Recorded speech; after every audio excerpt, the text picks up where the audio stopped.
Good morning, student. Hope so you all are doing well. Class 5th, Chapter 4 of SST, Democratic Republic of Congo, the land of dense forest. आज हम इस chapter में क्या क्या पढ़ेंगे? Democratic republic of Congo क्या होती है, उसकी क्लाइमेटिक कंडीशंस क्या है, वेजिटेशन एंड वाइल्ड लाइफ वहाँ की कैसी है, वहाँ पे कौन कौन से नेचुरल रिसोर्सेज अवेलेबल हैं और वहाँ के लोगों की लाइफ कैसी है. So first will come to know introduction. The dense forest वो होते हैं जो बहुत घने जंगल होते हैं. डेंस मीन्स घने और फॉरेस्ट मीन्स जंगल. डेंस फॉरेस्ट और ट्रॉपिकल रेन फॉरेस्ट जो क्या बिल्कुल क्या इक्वेटर के पास में लाई करते हैं. यहाँ के रीजन बहुत ज़्यादा तो नहीं कह सकते, लेकिन ये गर्म रीजन होता है और wet climate throughout the year रहता है. यहाँ पे बहुत ज़्यादा रेनफॉल होने की वजह से यहाँ का क्लाइमेट गर्म रहता है और बहुत ज़्यादा वेट रहता है. ये फॉरेस्ट इतने डेंस होते हैं कि सनलाइट क्या है इनके लीव्स के अंदर से जमीन तक पहुंच ही नहीं सकती है, बशिस नीचे तक पहुंच ही नहीं सकती है सनलाइट.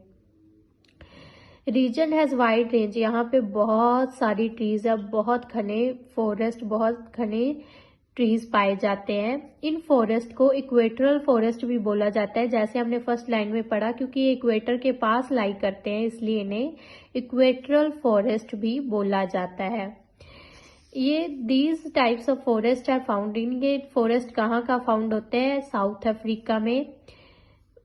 अफ्रीका में, आइलैंड्स ऑफ इंडोनेशिया में एंड मलेशिया में पाए जाते हैं ये फॉरेस्ट. अब हम पढ़ेंगे democratic republic of Congo. Democratic republic of Congo एक कंट्री है जिसके बारे में हम स्टडी करेंगे.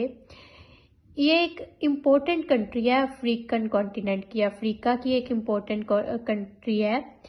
इसे ज़ेर भी बोला जाता है. ये अफ्रीका की सेकंड लार्जेस्ट कंट्री है. In term of area wise ये अफ्रीका की सेकंड लार्जेस्ट कंट्री है जो कि टोरिड जोन में लाई करती है. हमने चैप्टर 3 में 3 जोन्स पढ़े थे, frigid zone, torrid zone and temperate zone. So आपको ये अच्छे से पता है.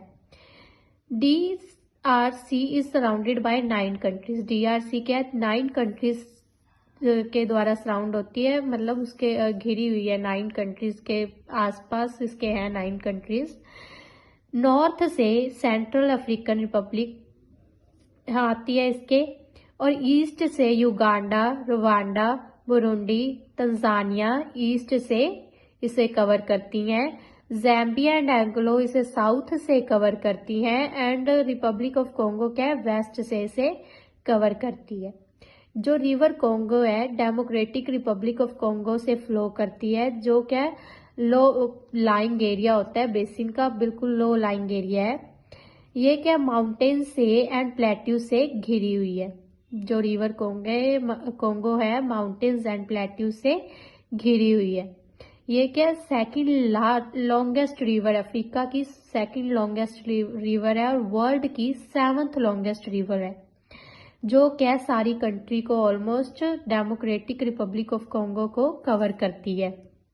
इसे हाईवे ऑफ सेंट्रल अफ्रीका भी बोला जाता है क्योंकि डेमोक्रेटिक रिपब्लिक ऑफ कॉन्गो के अफ्रीका का बिल्कुल सेंटर पॉइंट है.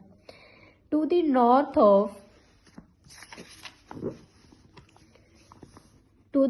Of democratic republic of Congo lies in world's largest desert the Sahara desert. इसकी नॉर्थ साइड वर्ल्ड का सबसे बड़ा डेजर्ट लाई करता है जिसे क्या बोलते हैं? Sahara desert.